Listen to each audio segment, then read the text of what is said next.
자, 지금부터 25년도 1차 형사법 시험 문제 해설 강의 들어가도록 하겠습니다.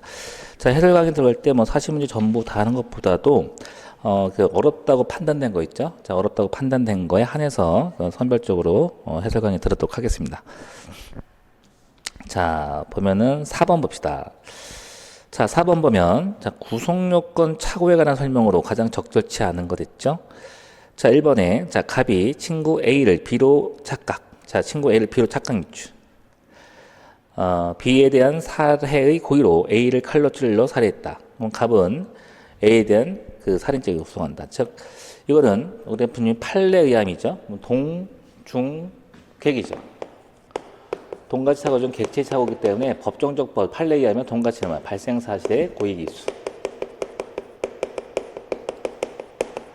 즉, 당연히 A에 대한 살인 기수가 된다. 맞고. 자, 2번. 갑이 친구 A를 살해 의사로 A의 음료수에 독약을 투입해 두었는데 이를 모르는 A의 딸 B가 마시게 되었다. 자, 이것도 동중방이죠. 동가치이기 때문에 B에 대한 살인 기수가 됩니다. 맞고. 자, 3번에 갑이 친구 A를 살해로 하였으나 자신 아버지 아버지 B를 A로 오인 미추. 자, 그럼 이건 동중객이죠? 동중객이 발생사의 고의 기수인데, 즉 존속 살해 기수가 되는데, 자, 존속 살해죄 기수인데 이 존속 인식했다고 됐다? 존속 인식하지 못했죠? 15조 1항에 따라서 1항에 따라 보통 살인죄 기수로 처벌한다 이런 뜻입니다. 자, 그래서 보니까 존속자지 구속한다 틀렸죠? 보통 살인죄가 됩니다. 자, 4번에 자, 갑은 친구 A를 살해 의사로 A 벌을 세프F로 가격, 정신있게 했는데 A가 죽은 것을 오인한 갑이 증거를 인멸할 목적으로 A를 바다에 던져 A가 인멸했다. 그러면 살해 의도로 밑죽었고 그 다음에 중옥 오인해서 자, 1행위는 살인의 고의를 갖고 세프의 가격. 자, 보면은 자, 1행위는 뭐죠? 살인의 고의를 갖고 세파이프로 강타해서 실신합니다. 두 번째 행위는 뭐죠? 이 행위는 착오에 빠집니다. 죽은 줄 알고 바다에 던졌더니 자, 거기 보니까 뭐라 돼 있죠? 거기 보니까 증거인멸 목적 바다에 던졌고 바다에 던집니다.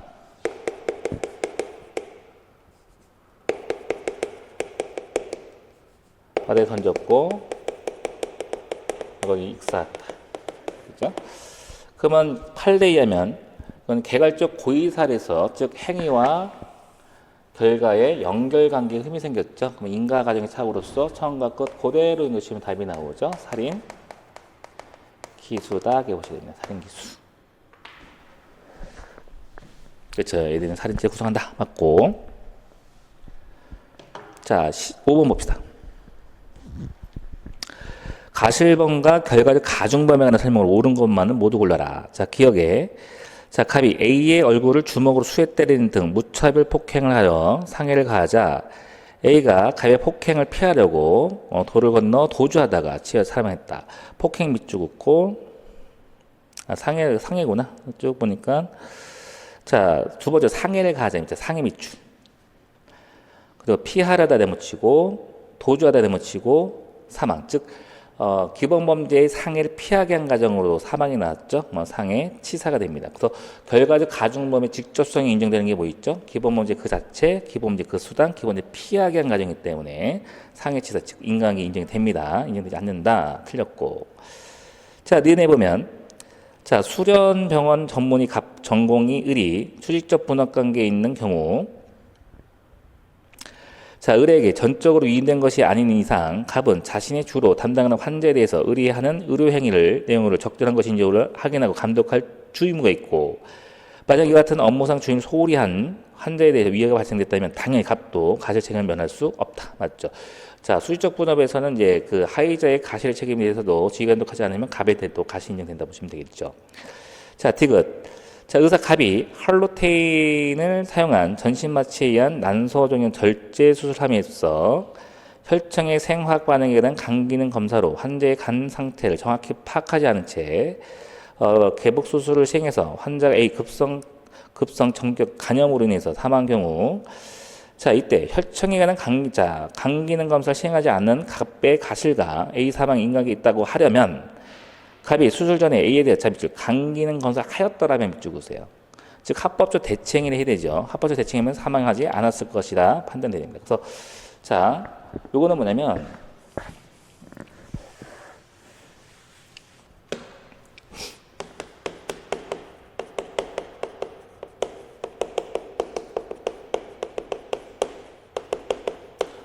자, 합법적 대체행위라는 것은 자, 위반 행위를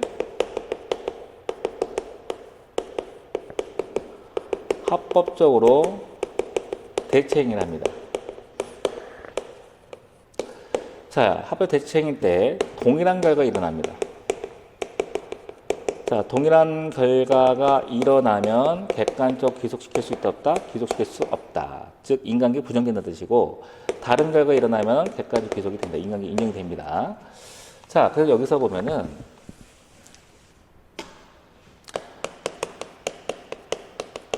간기능 검사를 하지 않아서 사망이라는 결과가 나왔어요. 그렇죠? 자, 인간계 인정이 되려면, 즉 객관적 귀속, 인간계 인정이 되려면 요거를 합법적으로 대체행위입니다. 합법적으로 대체행위했을 때 간기능 검사를 했더라면 다른 결과가 일어나야 돼. 즉 사망이란 결과가 일어나지 않았다 판단돼야지만 인간계가 인정이 된다는 뜻입니다. 그래서 맞는 질문이 되겠네요. 자, 리얼. 자, 골프 경기 보조는 그 업무의 내용상 골프채 운반, 이동, 취급 및 경기에 관한 조언 등이 골프 경기 참가자를 돕는 역할을 수행하는데 그친 것이지, 경기 시행 도중에 경기 참가자 행동으로 다른 사람의 상해 결과 발생한 위험이 고려하여 사고 위험 위원회 방지할 업무상 주임까지 부담한 것은 아니다. 자, 그건 당연히 주임은 부담이 되는데 부담하지 없는다. 틀렸네요. 자, 됐고. 자, 그 다음에 7번 들어갑니다.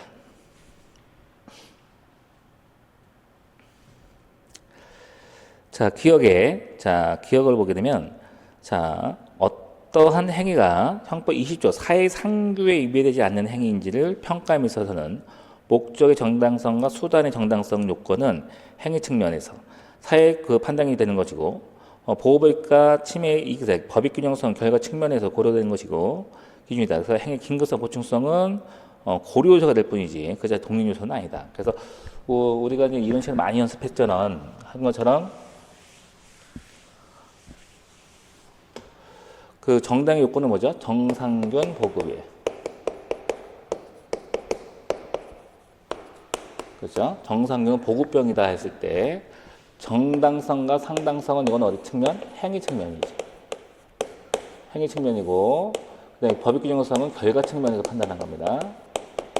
그리고 상당성에서 파생되는 것이 보충성과 긴급성인데, 자, 이 보충성, 긴급성, 상당성이 파생되는 거기 때문에 이때는 고려 요소이지 독립 요소는 아니다.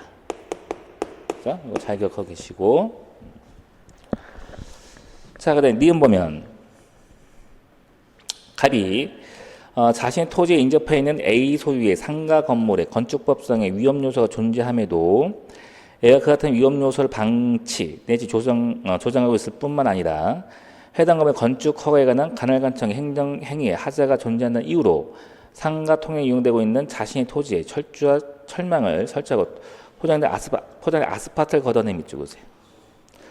하면서 통행로 이용하지 못하게 했는데 이는 자신의 소유권을 방해하는 사람에 대해서 자구행위로 볼 수 있다 없다? 자구행위로 볼 수는 없다 봐야 되죠. 자, 부동산에 관련된 것은 자구행위가 친하지가 않아요. 그러면 자구행위는 것은 법정 절차에 의해서 청구권의 보존이 회복이 불가능한 경우인데, 이때 자구행위는 부동산에 관련된 것은 거의 통상 소송 절차를 통하는 거기 때문에 자구행위 친하지는 않다 보시게 됩니다. 자, 그 다음에 디귿. 자, A가 뒤에서 갑을 칼로 찌르려고 하자 찰나 그 사실을 모르던 갑이 계속 뒤따르는 A에 짜증나 상해구로 A 주먹으로 가격하여 상해를 한 경우, 자, 위법성 조각을 인정함에 있어서 주관적 정당이 필요하다는 견해에 의하면 갑에게는 방해 의사가 없어서 결과 불법을 인정하지만 행위 불법에 결여되어 상해 불능 미수가 된다. 자, A가 뒤에서 갑을 칼로 찌르 하던 찰나에 그 사실을 모르던 갑이 계속되는 짜증나서 한 거죠. 그러면 얘는 객관적 정당화 상황인데 방어사는 없죠. 주관적 정당 요소가 없죠. 그렇지? 자, 이때는 짜증나 그럴 때 세 번째 줄 봅시다요. 위법성 조각사의 인정함에 있어 주관적 정당이 필요하다는 견해. 자, 주관적 정당사가 필요하다는 견해에 따르면 갑에는 방위 의사가 없어서 결과불법은 인정되지만 행위불법이 결여돼서 불능미수가 된다. 자, 이때는 바뀌었죠. 즉 행위불법이 인정이 되고 결과불법이 부정되어야 된다는 얘기죠. 그러면 잡아요. 자, 이거 우연방해 사례잖아요.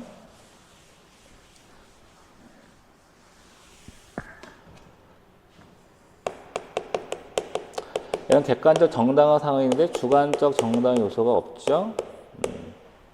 자, 그러면 우리 위법성이 조각되려면 주관적 정당 요소가 필요하긴데 이 필요하다는 견해에 의하면 위법성 조각될 수가 없습니다. 그렇죠? 얘는 없기 때문에. 자, 그러면 자, 불법은 봐요. 그 불법은 행위만이 불법이다 본 것이 행위반같이. 가장 대표적인 고의고요. 결과만이 불법이다 본 것이 결과반같이. 자, 위법성이 조각되는 잡아 우연방해 봅시다. 자, 우연방해란 것은 객관적 정당화 상이 있지만 주관적 정당 요소는 없는 거죠. 그죠? 자, 이때 얘네들 역할은 뭐라 그랬죠? 자, 얘네들 역할은 객관적 정당화 상이 있다는 얘기는 불법의 결과를 없애주는 거고요. 주관적 정당 요소가 있으면 고의를 없애주는데 주관적 정당이 없기 때문에 행위만 가치는 존재하는 거죠. 그래서 고의는 결과가 없기 때문에 불능미수를 추가 적용하겠다는 뜻입니다. 미수를 얘기하는 거야. 고의는 있는데 결과가 없기 때문에 미수입니다. 그러면 거기에 자, 이런 거 밑에 두 번째 좀 보세요. 결과반가치는 인정된다? 아니, 결과반가치가 부정되고 행위반가치가 인정되기 때문에 불능미수가 된다는 게 바뀌었죠. 이거 틀렸고. 자, 리얼. 침해 행위가 일단 기소에 이른 후 자기 또는 타인의 법에게 대한 침해 아직 종료되지 않다 하더라도 정당 침해성 당연히 인정될 수 있는데 없다 틀렸네요. 자, 그 다음에 8번 봅시다. 자, 8번 보면 자, 착오와 기대 가능성에 관한 설명으로 가장 적절한 것 됐습니다. 자, 1번에 보시면 자, 형법 16조 정당한 이유 여부는 행위자가 자기 행위의 위법의 가능성에 대해 심사숙고하거나 조회할 수 있는 계기가 있어 자신의 지적 능력을 다해서 이를 회피하기 위한 진지한 노력을 하였더라면 스스로 행위자의 그 위법함을 인식할 수 있는 가능성이 있음에도 이를 다하지 못한 결과 자기 행위의 위법성 인식하지 못한 거에 여부 판단해야 되고 여기서 위법성 인식에 필요한 노력의 정도는 개인의 사회 집단에 따라 달리 평가가 안 된다? 아니요. 사회 집단에 따라서 달리 평가되어야 되죠. 그래서 사회 집단마다 다 지식 수준이 다르기 때문에 달리 평가돼야 됩니다. 그래서 1번 틀렸고 자, 이번에 자신의 강도상의 범행을 일관하게 부인했으나 유죄 판결이 확정된 피고 별건을 기소한 공범 형사건에서 유죄가 확정된 자신의 범행 사실을 부인하는 증언을 한 경우 피고인에게 사실대로 진술할 기대 가능성이 없어요? 아니죠. 기대 가능성이 있으므로 위증죄가 성립하는데 이때는 위증죄가 성립하지 않는다 틀렸네요. 자, 3번. 자, 갑이 경찰관 A의 직무집행에 저항하기 위해서 A를 폭행한다는 사실 자체는 인식하였지만 법적 평가를 잘못해서 A의 적법한 직무집행에 위법하다고 오인된 경우 갑에게 위법성 조각에서 전혀 볼 수 있다? 없죠. 자, 그러면 경찰관 A의 직무집행에 저항하기 위해서 A를 폭행한다는 사실 자체는 인식하였지만 법적 평가를 잘못해서 A 법적 평가를 잘못해서 A의 적법한 직무에 위법하다고 오인하는 거 있죠.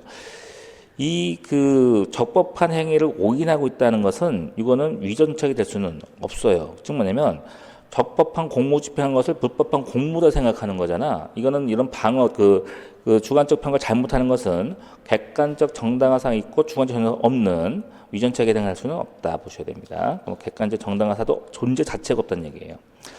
자, 그래서 4번이 답이 됩니다. 이건 최신 판례로서 꼭 나온다 했을 때 나왔죠. 이건 또 조심하시고, 이것도 2차 시험 때도 나올 가능성이 큰 판례 중에 하나입니다. 자, 그 다음에 쭉 보시고 10 11번 봅시다. 자, 11번 보면 자, 교사범과 방조범에 관한 설명으로 가장 적절치 않은 것 됐어요. 1번 공무원 독립성설 있죠? 자, 공무원 독립성설에 따르면 교사 행위에 대해서 피교사 범죄 시행을 승낙하였지만 실행에 나가지 않았다면 교사제 미수 성립을 부정한다.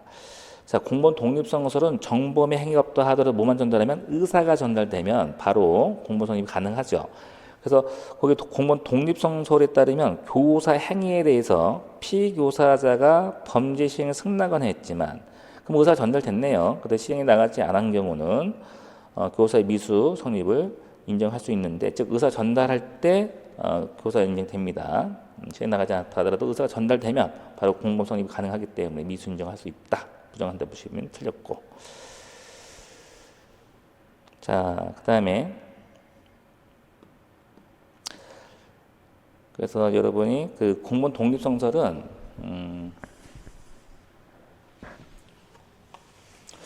우리 그 뭐 기본 강의를 다 배웠던 친구들은 알겠지만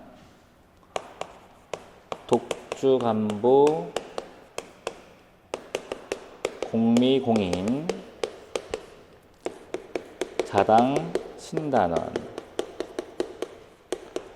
자, 공범 독립성설은 주관주의고 간접정범 부정이고 공범의 미수의 공범 인정입니다. 자, 여기서는 공범의 미수 당연히 인정됩니다. 자살교사는 당연히 인정되는 거고 공범과 신분에서는 단서가 원칙조항이다 보시면 돼요. 그래서 공범의 미수의 공범 다 공범 미수 당연히 인정하죠. 미수를 부정한다니까 틀렸네. 자, 2번에 정범의 실행행위가 구속요건에 해당하고 위법 유책한 경우에 공범이 성립할 수 있는 극단적 종속 형식에 따르면 책임 무능력죄 위법 행위에 대해서 교사 방조, 교사나 방조 성립할 수는 없다. 자, 그러면은 극단적 종속 형식은 정범이 책임까지 다 성립이 되어야 하잖아요. 근데 갑하고 을이 있을 때 을이 책임 조각이에요. 자, 책임 조각입니다. 그렇죠? 그러면 극단적 종속 형식에 의하면 어떻게 되지? 극단적 종속 형식에 의하면 정범이 구위 책까지 다 성립이 되는데 책임이 조각됐으니까 공범 될 수 있다 없다? 공범 될 수가 없어요. 공범 될 수가 없고 뭐가 되지? 간접 정범이 되는 거죠. 공범 이론에 의하면 공범이 안 되면 간접 정범이 성립이 됩니다. 그래서 이번에 보면은 정범의 실행행위가 구속요건에 위법 유책한 경우에 공범이 성립할 수 있다는 극단적 종속 형식에 따르면 책임 무능력죄 위법행위에 대해서는 공범 성립할 수 없죠. 공범 교사방 성립할 수 없다. 맞고 하느니 간접 정범이 성립되겠죠. 자, 3번에 보면 교사 행위에 의해서 피교사자가 범죄 시행을 결의하게 된 이상 피교사 다른 원인이 되어 실행한 교사방 성립의 영향은 없다. 즉 도박을 하라 했는데 즉 그 상습성이 있다 하더라도 교사 행위에서 도박을 했다면 당연히 그 다른 즉 상습성이 있다 하더라도 교사범 성립이 된다. 그 판례고요. 자, 4번에 방조범은 정범의 실행 중에 이를 방조한 경우뿐만 아니라 시행 착수 이전에 장래 예상을 하고 용이하게 하는 정범이 나갔는 자 밑줄 정범이 시행 나갔다 밑줄. 그럼 당연히 성립할 수 있다 없다? 있다. 그러면 시행 착수 전에 도와준 행위 할 수 있어요. 그 대신 방조 범위 되려면 정범의 행위가 있다면 방조 성립할 수 있다. 됐고요.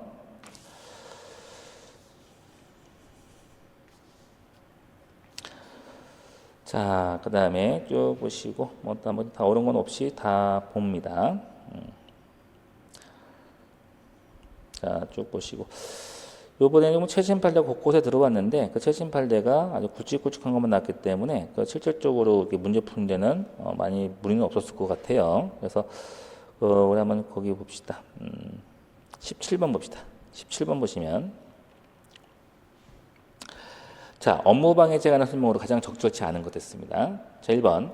자, 업무방해죄 위력이란 사람의 자유의사를 제압 혼란케. 위력이라는 건 이제 사람의 자유의사를 제압할 정도가 돼야 되는데 사람의 자유의사를 제압 혼란케 할 만한 일체의 세력으로 유형적, 무형적을 묻지 않고 폭력, 그 다음에 협박은 물론 사회적 지위, 경제적, 정책 지위와 건세에 의한 압박 등도 이에 포함된다. 그래서 현실적으로 피해자 자유의사를 제압한 것을 요하지는 않는다. 그렇죠? 이 세를 부린 거기 때문에 자유의사를 제압할 정도 된다 보시면 됩니다.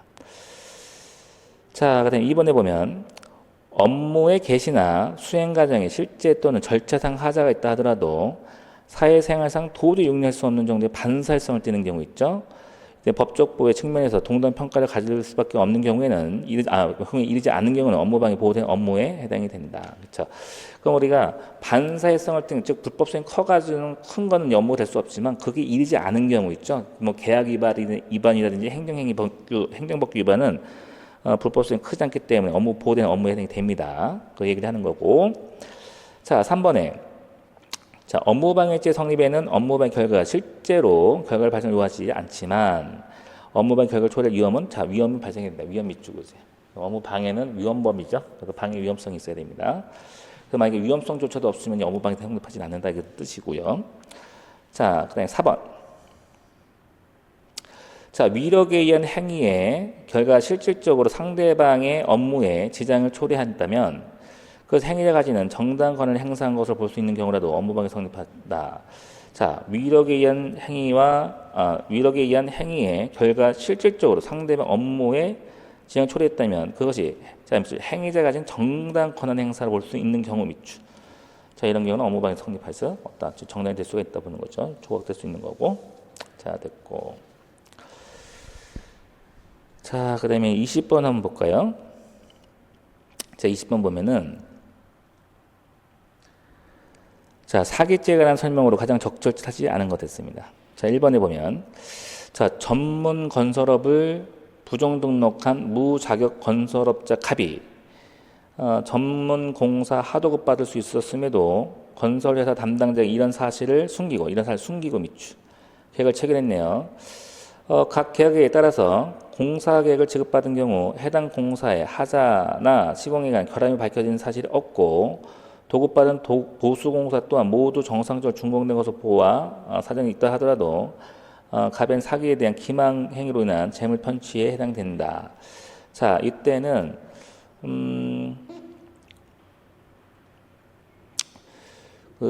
보시면 네 번째 줄에 해당 공사 하자 시공에 결함이 밝혀진 사실도 없고 밑줄 또 보수공사 또한 모두 정상적으로 준공된 것으로 보이는 사정이 있다 밑줄. 그러면 어떤 계약 자체 이행에 영향이 있어 없어요? 계약 자체 영향이 없기 때문에 즉 기망을 했다 하더라도 계약 자체 영향이 없을 거라 판단이 된다면 편취에 해당할 수는 없는데 편취에 해당한다는 게 틀렸네요. 자, 그럼 2번 약사가 아닌 약국을 개설 마치 약사법에 의해서 적법하게 개설된 요양급여인 것처럼 국민건강보험에 요양급여 비용을 청구 국민건강보험부터 요양급여를 지급받은 경우 당연히 보험사기도 그 사기를 구성하고요. 자, 3번에 보면 자, 사기에 있어서 기망행위로 인한 재물교부 대가가 일부 지급된 경우 편취액은 피해자로부터 교부된 재물의 가치로부터 그 공제된 차익이 나면 전부 동가지고 즉 편취액은 다른 거 없습니다. 기망으로 받은 돈 그 자체를 편취액이라는 겁니다. 자, 됐고 그 다음에 23번 봅시다. 자, 23번 보시면 문서에 관한 설명 중 가장 적절한 것 됐습니다. 자, 1번 형법 이상의 허위 진단서 작성집하기 위해서는 진단서 내용의 객관적 진실에 반할 뿐만 아니라 작성자가 진단서 작성 당시 그 내용이 허위란 점을 인식하고 있어야 하고 주관적으로 진찰을 소홀히 한다든지 착오에 일으켜 오진할 결과로 진실에 반한 진단을 하였다면 허위 진단서 작성에 인식이 있다고 할 수 없으므로 허위된 작성 성립하지는 않는다. 자, 거기 보면은 그러면 허위 진단서 당연히 허위라는 인식을 해야 되는 것이죠. 미필적으로 족하고 그 대신 세 번째로는 주관적으로 진찰을 소홀히 한다든가 밑줄. 착오가 이렇게 밑줄. 오진 결과로 진실의 진단을 작성했다면 착오에 일어나 가지고 그 작성한 건 허위 기재가 아니죠. 그래서 허위 진단 작성죄가 성립하지는 않는다. 맞네요. 자, 그럼 2번에 보면 사문서 위조 및 동행사죄 객체인 사실 증명에 관한 타인의 문서는 권리 의무에 관한 문서 이외에 문서로서 거래에 중요한 사실 증명하는 문서를 의미하고 자, 여기서 법률 관계 간접적으로는 연결된 의사표시 밑줄. 또는 권리의사표의 변동의 사실만으로 줄 수 있는 영역도 당연히 포함되는데 포함되지 않는다는 게 틀렸네요. 그러니까 간접적으로 연결된 의사도 의사표시가 묻어있는 문서에 해당이 된다 보시면 됩니다. 자, 3번에 자, 갑은 특정 후보자에 대한 지지선언 형식의 기자회견을 위해서 서명부 양식을 작성, 최초 목표치인 1만 명으로부터 서명을 받기 위해서 노력했으나 별다른 성과가 없자 315명 허무이명이 밑주고 자, 21장을 임의로 작성해서 이 서명부는 사문서 위조에 개진되는 문서에 해당한다? 문서에 해당하지는 않는다 보셔야겠죠. 그래서 거기 보니까 별다른 성과가 없자 뭐 서명 허무이명의 서명부 21장을 임의로 작성했죠. 이때는 사문서 위조에 개진 문서에 해당이 될 수는 없다 보시고 되겠죠. 자, 3번도 조심하시고, 자, 4번에 보면은, 자, 공무원이 공문서를 작성하는 과정에서 법령 등을 잘못 적용하거나 적용할 법령을 고의로 작용하지 않는 것도, 즉, 진실된 공문이 서잡아가지고 그 기재한 거기 때문에 허위기재를 볼 수는 없습니다. 허공정이 됐다. 틀렸네요. 자, 이제 넘기셔서.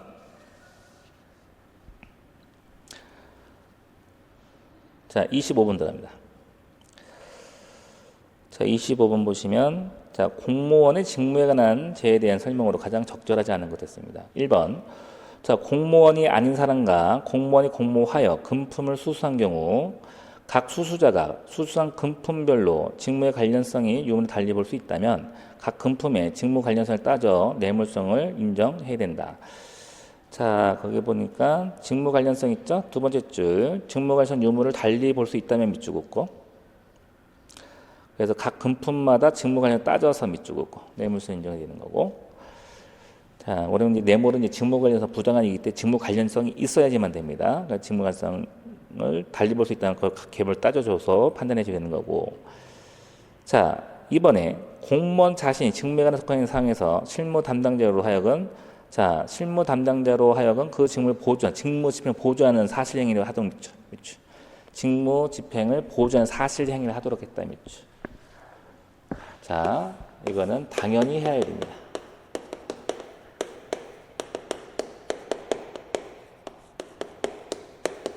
당연히 해야 하기 때문에 의무 없는 일을 하게 하는 것이 아니죠. 의무 있는 일을 하게 하는 거기 때문에 거기 뭐라고 되어 있죠?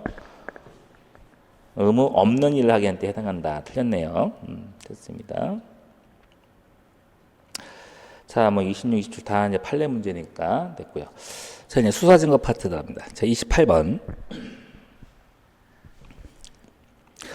자, 수사 단서에 관한 설명이다. 가장 적절치 않은 것 됐죠? 자, 수사의 단서, 이건 수사에 게시가 된 것이 아닌 것, 협력에 들어있죠. 자, 1번. 자, 형사소송법 및 검사와 사법경찰 상호 협력 일반 수사 준칙에 관한 규정에 의하면 검사가 변사를 검시한 경우에는 검시조 작성, 사법경찰 송부해야 되고 자, 사법경찰 검사의 명에 따라 변사를 검증한 경우는 검증조 작성해서 검사에 송부해야 된다. 맞고 자, 2번. 법원에 선임한 부재자 재산관리인은 법률에 따라서 선임된 부재자 법정대리이므로 관리 대상 재산에 관한 범죄 행위에 대해서 독립된 고소권을 가지고 법정대리인 고소권은 형사소송법상에 당연히 인정된 것이기 때문에 고소권 행사에 있어서 법원의 허가는 요하지 않는다? 아니죠. 법원의 부재 재산 관리는 법원이 선임하는 거기 때문에 당연히 고소권자도 재산권의 고소권자도 선임이 있어야 돼요. 그래서 허가가 있어야 되기 때문에 그걸 요하지 않는다는 게 틀렸네요. 자, 부재자 재산 관리는 누가 선임한다? 법원이 선임해 줍니다. 그래서 재산범죄 고소권자로 지정해 주려면 법원이 허가를 해줘야지만 고소권자가 된다 이렇게 보시면 되겠고. 자, 3번. 자, 반의사불벌죄의 피해자는 피의자에게 자신을 대리해서 수사기관에 처벌 불허 의사표시를 할 수 있는 권한을 수여받을 수 있으므로 자, 피해자가 피의자의 처벌 불허의 취지의 합의서를 작성해 주어 피의자가 그 합의서를 수사에 제출했다면 피해자가 수사기관에 처벌 불허 의사표시하지 않았다 단정할 수는 없다. 그렇죠. 자, 4번에 법인에 대한 양벌조정에서 필요적 고발, 즉시 고발 사건의 고발장에 피고발 A 주식회를 명시한 다음 이어서 A 주식 등록번호와 대표자 B 성명 번호를 주소 기재하고 있을 뿐이라면 이와 같은 고발의 표시는 피고발자 표시한 것으로 봤을 수밖에 없다. 그렇죠. 당연하죠. 그 고발은 우리 고발 있죠. 즉시 고발 사건 같은 경우는 주관적 불가업은 적용되지 않기 때문에 이때 주식회사 뭐 등록명 비등록 있다면 B를 피고발자로 표시한 것으로밖에 볼 수는 없다. 또 법인에 대해서 별도로 고발이 있어야 됩니다. 자, 그 다음에 자, 쭉 뭐 보시면 될 것 같고, 자, 31번 들어갑니다. 자, 정보 저장 매체 압수수색에 대한 설명 중 가장 적절한 것 됐습니다. 자, 1번. 자, 수사기관은 특정 범죄 행위와 관련해서 정보 저장 매체에 저장된 전자를 압수한 경우, 정보 저장 매체 자체를 이미 제출받은 경우라면 미추. 영장인 압수수색 경우와 다르게 이미 제출 효력에 의해서 저장 매체 그 자체나 전체 내용의 목재본을 무슨 반출하는 방식으로 압수수색할 수 있음이 원칙이다. 자, 그러면 이미 제출물은요, 효력에서 정보 자체나 그 전체 내용을 복제본을 손에 반출하는 방식으로 압수수색하는 것이 원칙이다. 자, 요 자체나 전체를 복제한 것이 원칙이 아니라 그 관련된, 즉, 사건 관련성이 있는 것만 일부 출력의 원칙이다. 이렇게 보셔야 됩니다. 자, 이번에 보시면, 자, 수사기관이 전자정보를 담은 매체를 피의자부터 이미 제출받아, 압수하면서 거기에 담긴 정보 중에 무엇을 제출했는지 명확하지 않은 경우, 이미 동기가 된 범죄 혐의 사실과 관련이고, 이를 증명할 수 있는 분명히 가치가 있는 정보만을 압수수색 한정되므로, 범죄 정황적으로 사용할 수 있는 정보는 그에 포함될 수 있는데, 자, 그러면 범죄 정황적으로 사용할 수 있는 경우 미치고죠. 그럼 관련성이 있기 때문에 당연히 포함된다 보셔야 됩니다. 자, 3번에 피의자가 소유 관리하는 정보 저장 매체를 피해자가 이미 제출받은 경우, 자, 그래서 자, 피의자가 소유하는 관리하는 정보 저장 피해자가 이미 제출입니다. 밑줄긋고. 이때는 피해자 혐의 사실과 관련성이 있는 자인 범위를 넘는 전자정보가 일괄해서 이미 제출하는 의사를 밝혔다 하더라도 특별상이면 그 이미 제출을 통해서 수당이 영장 없이 적법하게 압수할 수 있는 전자정보 범위는 밑줄 범죄 사실과 관련성 있는 정보에 한정된다. 3번이 맞는 지문이죠. 자, 4번에 증거은닉범이 본범으로부터 증거은닉을 교사받아 소지 보관하고 있던 본범소의 관리 전자 피의자 지위에서 소에 이미 제출하였고, 자, 본범이 그 매체에 저장, 탐색, 출력 시 사생의 비밀과 자유에 침해받지 않을 실제 이익을 갖는 평가를 했을 경우, 그건 실질적으로 본범에게도 참여권을 보장해야 된다? 아니, 이때는 그 증거 은닉범으로부터 이미 제출받았기 때문에 증거 인닉에 관련, 즉, 은닉한 자만 참여하면 되는 것이지, 그것도 실질적으로 본범까지 참여권을 보장하는 것은 아니다 보셔야 됩니다. 4번 틀렸네요. 자, 32번. 자, 압수영장의 집행에 관련된 설명으로 가장 적절치 않은 것 됐습니다. 1번. 자, 형사소송법이 자, 압수수색 영장 집행하는 경우에 피압수자에게 반드시 압수영장을 제시하도록 규정하는 것은 영장의 원칙을 절철히 보장하는 거고, 개인의 사생활 침해 최소화하는 반면 준항고 피해의 불법의 기회를 실제로 보장해야 하는 것이다. 맞죠? 그래서 준항고에서 해당이 되는 거 뭐 있죠? 수구와 병행침, 압수에 관련된 것은 위법한 처분이다 판단된다면 준항고를 제기할 수 있는 기회도 주는 겁니다. 자, 이번에 보면 자, 수사기관이 피의자의 휴대전화를 압수할 당시 피의자에게 영장을 제시하였고, 자, 피의자는 영장의 구체적인 확인을 요구했지만 수사기관 영장의 범죄 기재 부분을 보여주지 않은 경우, 자, 이후 피의자의 변호인이 피의자에 대한 조사를 참여하면서 영장의 구체적 확인을 했다면 영장이 적법하게 이런 걸 볼 수 있다? 아니죠. 피의자한테는 영장을 제시 교부까지 해야 되죠. 그래서 교부해야 되는데 거기 보니까 그 변호인한테 그 참여권 보장했다 하더라도 그건 적법하지는 않다 봐야 됩니다. 피의자한테 보여줘야 됩니다.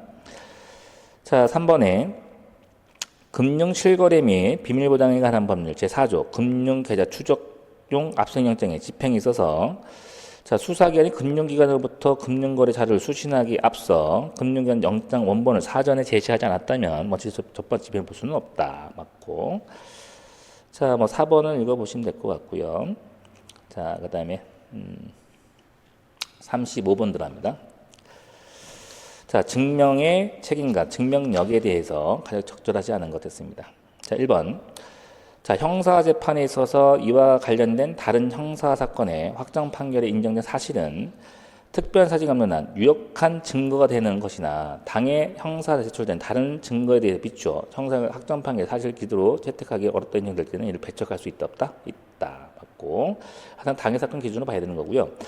자, 이번에 이미 제출물이 압수한 경우 그 압수물이 형사형법 218조에 따라 실제로 이미 제출된 것인지에 관해서 다툼이 있을 때는 임의성 밑줄 그으세요. 자, 임의성은 구체적 사정에서 피고인이 증명권이 검사가 증명해야죠. 검사 증명이 없는 한 증명해야 되는 거고, 그 임의성은 뭐야? 검사가 증명하는데 자증인 것도 알아둬야 됩니다. 자, 3번. 자, 검사 공판기일에 증인으로 신청, 신문할 사람을 특별한 사정이 없이 미리 수사기관에 소환하여 면담 절차를 거친 후 증인의 법정에서 피고인의 불리한 내용을 번복, 즉 번복조사 사건 나왔네요. 이제 검사가 증인신문 전 면담 과정에서 증인에 대한 회유, 압박, 답변 유도나 그 암시 등의 증인의 법정에 영향을 미치지 않다는 점이 담보돼야 법정에서 증명할 수 있다. 그렇죠? 자, 4번 보면 자, 공연히 사실 적시해서 사람의 명예를 훼손한 행위가 형법 310조 규정에 따라서 위법성 조각되어 처벌되지 않기 위해서는 그것이 진실로서 공공의 이익에 관할 때 해당이 점은 행위자가 입증해야 되죠. 자, 이때는 전문 증거인 증거내용 310조 적용된다? 아니죠. 이 전문 법칙이 명예훼손 발언을 직접 들은 거기 때문에 이런 경우는 전문 법칙 적용되지 않습니다. 직접 증거 해당이 됩니다. 4번이 후반부가 틀렸네요. 자, 넘기시고. 자, 뭐, 또 어려운 건 없습니다. 그래서 뭐, 37번, 38번도 요즘 다 봤으면 쉽게 맞출 수 있는 상황입니다. 그래서, 37번, 38번 넘어가도록 하고, 40번 한번 볼까요? 오늘 마지막 문제네. 40번 보면, 자, 다음 사례에 관한 설명 중 옳지 않은 것 있습니다. 자, 그러면, 자, 갑은 24년, 5월 1일 갑은 소유인 X 토지를, 자, 그 갑 소유인 X 토지를 1억 원에 매도하고 계약금 받았고 중도금까지 받았네요. 자, 그럼 잡아요.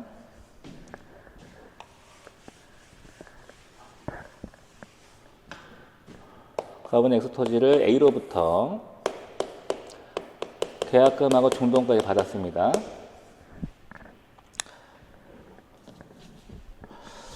자, 받았는데 세 번째 줄 A로부터 수령해왔다. 그런데 갑의 친구 을은, 자, 갑의 친구 이제 을이 병이 이 토지를 탐낸 것을 알고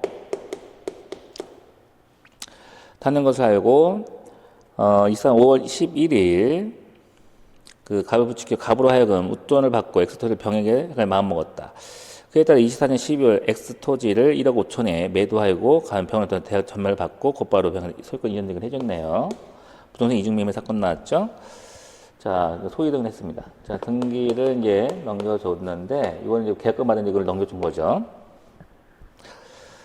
자, 밑에 네 번째 후단에 보면, 다섯 번째 후단에 A는 잔금 지급기일 2005월 15일 갑을 X토지에서 병이 넘긴 사실을 명확히 알고 있었는데, 특별한 사실이 없음에도 피해자의 신고를 이루어둔 중 12월 1일에서야 변인죄를 고소했다. 12월 21일. 자, 안날로부터 6개월이죠. 안날로부터 6개월이니까, 이때, 24년 5월 15일 날 알았죠. 안날로부터 6개월이니까 6월 15일인데, 그죠? 5월 6, 그죠? 그래서 5, 6, 7, 8, 9, 10, 11일. 그러면 10일 경과됐네요. 자.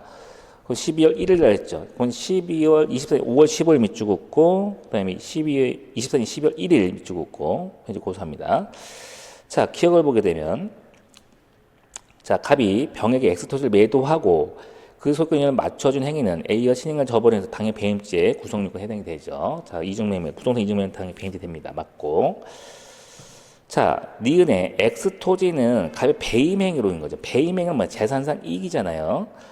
그래서 병의 갑을 배임행 알고 있다 하더라도 작물취득 성립 판단한다? 성립하지는 않는다 봐야죠. 배임죄 있죠? 배임은 재산이 이기 때문에 작물취득이 될 수가 없습니다. 니은 틀렸네요. 자, 그 다음에 지급 보면 갑과 을이 각각 배임과 배임교사와 함께 기소, 공범관계에 있는 공동피고인이 된 경우 갑에 대해서 사법경찰관이 작성한 피신조서는 갑의 법정 진술에 의해서 성립이 진정되는 경우 등 성서부 310 사항 요건을 갖춘 경우라도 을의 공판기일에서 그 조소 내용을 부인하면 당연히 그 을에 대한 유죄 증거 쓸 수 있다 없다? 없다. 맞네요. 그 당해 사건의 피신조서가 당해서 제출됐을 때 부인된 증거 생길 수가 없는 거고. 자, 리을. 만약 A가 2000년 이후로 따로 살고 있는 4,000명이 경기되면, 자, 4,000명이면 갑에 대한 A는 고소는 부적법하다. 그렇죠. 만약에 갑과 A가 2000년 이후에 따로 살고 있는 사촌형제, 비동거 친족이라는 거죠. 이때는 비동거 친족 고소가 있어야 되면 되는데, 갑에 대한 A의 고소는 당연히 뭐야? 안날 6개월 지났기 때문에 부적법하다 이렇게 보셔야 됩니다. 맞습니다.